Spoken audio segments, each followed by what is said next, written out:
Maaga pa nga lamang ay sinimulan ko ng magkulot ng aking buhok, kaso ay nung nangalahati na ay mukhang lalo akong bumabagal kaya buti na lamang at may tumulong sa akin. Nag-makeup na nga rin ako habang tulog pa si Yona, buti na nga rin at babantayan nila ate si Yona at nang ako naman ay makalayo-layo ng kaunti kahit ngayon lamang. Sa title pa nga lamang ng video na ito ay alam nyo na kung saan ang punta ko. At na-invite nga tayo dito sa kauna-unahang Grand Ball dito sa Oriental Mindoro. Pagkatapos ko nga mag-makeup, bago ako magbihis ay pinadede ko na muna si Yona at nang bago ako umalis ay busog pa siya. May naipump din naman ako na kaunti kanina na akin ngang aiwanan sa kanya at dahil nga nakamotor ako sa pagpunta sa venue kaya sabi ko pagdating ko dun siguro straight na ulit ang buhok ko.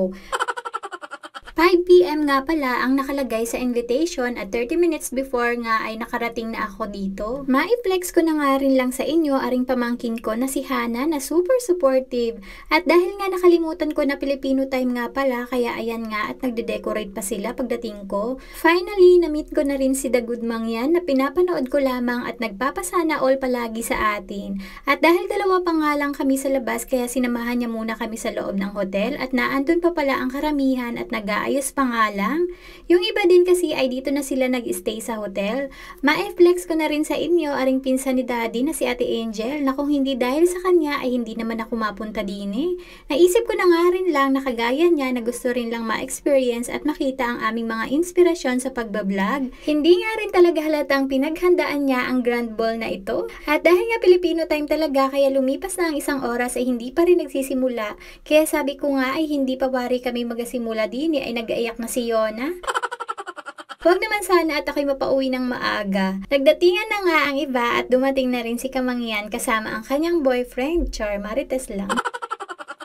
At dahil nga shy pa rin ako kahit yung totoo talaga ay gusto ko na rin magpa-picture sa kanya. Siya rin talaga yung unang vlogger na taga Mindoro na napanood ko nung nasa Dubai pa ako. At dahil nga sa kanyang kakulitang taglay at tawa pa nga lamang niya, kaya naman kinaaliwan siya ng maraming tao at super nakaka-proud din talaga na maging Mindoreño, lalo na kapag nakikita mong kababayan mo yung palaging pinapanood at favorite ng lahat. Sa sobra kong ang hiya ay nagpa-shoutout na nga lamang ako. Hello po, Ma'am Enjoy.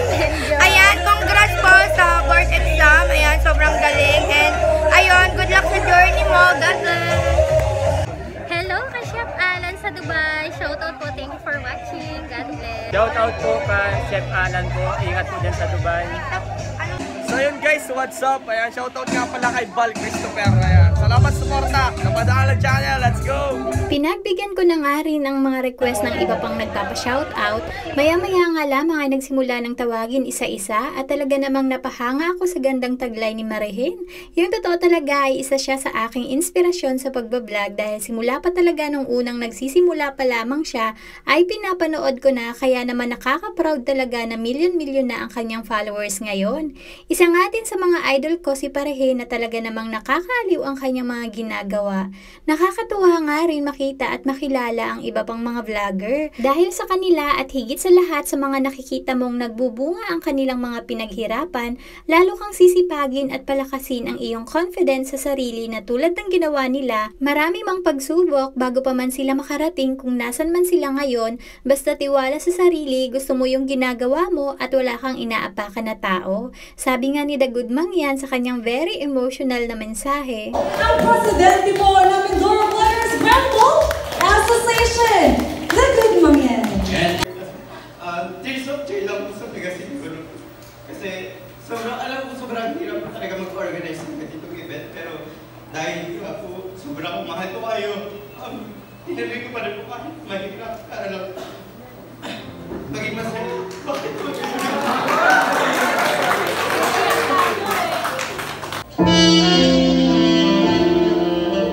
Pagkatapos nga mag-perform ng ibang mga vlogger na talented, syempre tulad ko gusto ding marinig kung paano ba nagsimula ang mga sikat na vlogger dito sa Mindoro. Pero i-fast forward na nga natin yan at ito na nga ang iniintay ng lahat, dinner time. Hindi ka nga lang mag-e-enjoy sa pagkain kundi nabusog ka rin sa kantahan habang kumakain. Kahit nga napadaan ka lang ay pamihadong nag-enjoy ka na rin dito. Akala ko kasi hindi ko talaga ari matatapos pero buti na lang at nakisama ang aking Junakis at hindi ako sinundo ng maaga. Sunod na nga pala dito ay ang mga mensahe ng iba pang mga sponsor ng event na ito. At dahil nga busy din talaga sila kaya hindi nakadalo sa gabing ito. Nagparapol na nga rin at hindi talaga ako nabubunot kahit saang parapol. Bakit kaya? Siguro depende sa katabi talaga. Sinunda naman ang awarding at talaga namang sa dinami-dami ay hindi ko akalain na ako pa ang mapipili ni The Good Mangyan. Salamat naman kako at may pang-display na ako sa bahay.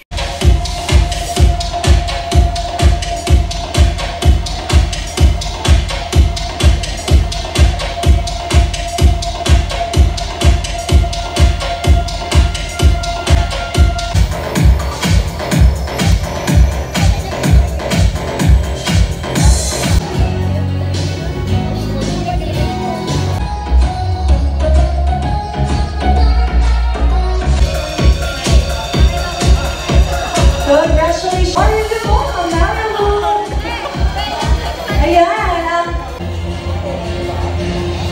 Kabahogs Club! Kabahogs! Next batch na po kayo, sir? Next batch po kayo. Pagtapos nga ring magbigayan ng certificate, group picture, kahit pa nga nagsiuwian na ang iba, talaga namang natapos ko pa rin eh. Congrats nga pala kay Sir Ken, The Good Mangyan na nag-organize ng lahat ng ito. Grabe, saludo kami sa'yo. Uuwi kaming masaya at puro positive vibes ang dala-dala.